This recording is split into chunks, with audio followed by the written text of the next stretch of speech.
අයිබෝවන් මම මෙතන ඉන්නේ ක්ෂය රෝගය ගැන කියන්න. ඒ ක්ෂය රෝගය ලෙස තමයි හඳුන්වන්නේ. එය බොහෝ විට පෙනහැලි වලට බලපාන නමුත් ශරීරයේ අනිකුත් අවයව වලට බලපෑම්ද කළ හැක. බෝවන රෝගයක් වන අතර එය බැක්ටීරියා වර්ගයක් නිසා ඇතිවේ. ක්ෂය රෝගය බරපතල සෞඛ්‍ය ගැටලු ඇති කළ හැකිය.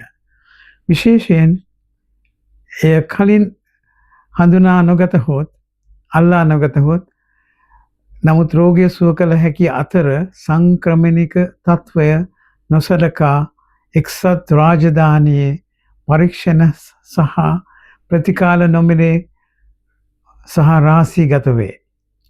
ක්ෂය රෝගයේ ලක්ෂණ සහ රෝග ලක්ෂණ සොයා බැලීම වැදගත් වේ.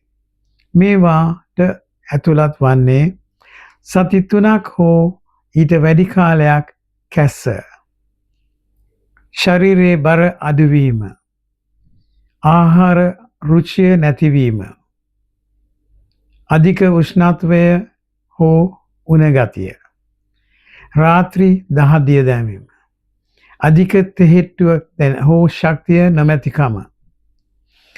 නමුත් ආසාදනය ශරීරයේ ඇති ස්ථානය අනුව රෝග ලක්ෂණ වෙනස් විය හැකි වන බව මතක තබා ගන්න.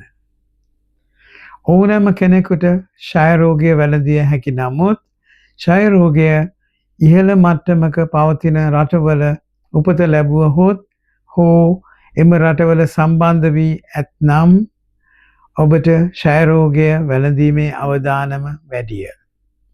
අප්‍රිකාව, ආසියාවේ සහ නැගෙනහිර යුරෝපයේ බොහෝ රටවල මේවාට ඇතුළත් වේ. ඔබ පසුගිය වසර 5 තුළ මෙම රටවලින් එකකින් එක්සත් රාජධානියට පැමිණ තිබේ නම් නොමිලේ පපුවේ එක්ස්රේ කිරණ හෝ එක්ස්රේ සහ ගුප්ත ක්ෂය රෝගයේ පරීක්ෂණයක් සඳහා ලබා දෙන ලෙස අපි ඔබෙන් ඉල්ලා සිටිමු. ඔබේ සෞඛ්‍ය සහ ඔබේ මිතුරන්ගේ සහ පවුල් අයගේ සෞඛ්‍ය ආරක්ෂා කර ගැනීමේ සඳහා මෙය වැදගත් වේ. ක්ෂය රෝගය ආකාර දෙකක් තිබේ. ක්‍රියාකාරී සහ ගුප්ත ක්ෂය රෝගය ලෙස හැඳින්වේ. කෙනෙකුගේ පෙනහළු වල හෝ උගුරේ කැස්ස හෝ කිවිසුම් යන විට ක්‍රියාකාරී ක්ෂය රෝගය පැතිරෙන අතර ඒවා ක්ෂය රෝග බැක්ටීරියා අඩංගු වාතයට ජල බිඳිති යවයි. ඔබ දිගු කලක් මෙම බැක්ටීරියා ආශ්වාස කළහොත් ඔබට ක්ෂය රෝගය වැළඳිය හැකිය. ඔබට ගුප්ත ක්ෂය රෝගය තිබේ නම් ඔබේ ශරීරයේ ක්ෂය රෝගය බැක්ටීරියා නිදාන්ව ඇත. ඔබ අසනීප නොවන අතර ඔබට ක්ෂය රෝගය අන් අයට සම්ප්‍රේෂණය කළ නොහැක. කෙසේ වෙතත් අනාගතයේදී බැක්ටීරියා අවදි වීමට හැකියාව ඇති අතර ක්‍රියාකාරී ක්ෂය රෝගයෙන් ඔබව රෝගාතුරු කරයි. සුභාරංශය නම් මෙය සිදුවීම වැළැක්වීම සඳහා ගුප්ත ක්ෂය රෝගයට ප්‍රතිකාර කළ හැකිය.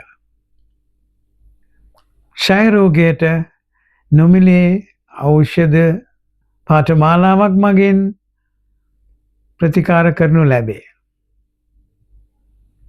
මුල් ප්‍රතිකාරය යනු ඔබට ඉක්මනින් සුවයක් දැනෙන බවයි. එය ශරීරයට දිගුකාලීන හානියක් සිදුවීමේ අවදානමද අඩු කරන අතර ක්ෂය රෝගය පැතිරීම නැවැත්වීමට උපකාරී වේ. ක්ෂය රෝගය පිළිබඳ යම් අසත්‍ය තොරතුරු ඔබ අසා ඇත. ඒ පිළිබඳ ඔබ කරුණු දැන ගැනීමට කරුණාකර www.thetrubouttb.org හි ක්ෂය රෝගය පිළිබඳ සත්‍ය වෙබ් අඩවියට පිවිසෙන්න. ඔබට හෝ ඔබ දන්නා කෙනෙකුට ක්ෂය රෝගය ඇති බව ඔබ සැක කරන්නේ නම් ඔබේ වෛද්‍යවරයා හෝ සෞඛ්‍ය සේවය සපයන්නා අමතන්න. මෙය නොමිලේ සහ රහසිගතව කරන දෙයකි. සමන් දීම ගැන ස්තුතියි. ආයුබෝවන්.